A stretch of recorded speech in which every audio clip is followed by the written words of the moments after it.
O ayan, tapos na tayo sa ating authentic sapin-sapin. Turo ko naman sa inyo ang aking style sa paggawa ng Pinoy spaghetti. Yung sarili kong version. Napakasarap nito, Ana. Ito naman ang ingredients natin sa paggawa ng sauce. Meron tayong bawang dyan, tsaka sibuyas sa ating kawali, tsaka mantika.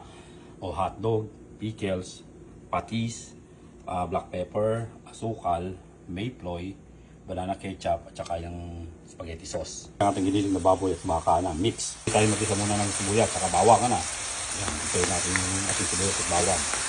Pag isabi ng ating bawang at sibuyas, lagyan na natin ating karne, Ana. O ang ating giniling na baboy at baka.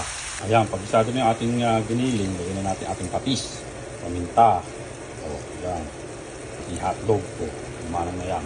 Sahin natin yan, o paluin. Ngayon ilagay na natin ating spaghetti sauce.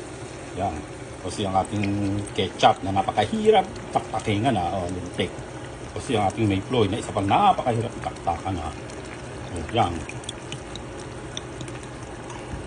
Pickle relish, lagyan na natin yan, o. Siyempre, asukal, depende sa inyo kung gaano karami gusto nyo, gaano katamis na. O. Yan, haluin lang natin yan hanggang sa maluto. Tapos, o yan, luto na ang ating napakasarap na Pinoy style spaghetti sauce. O, tamiyang na. Magsarap.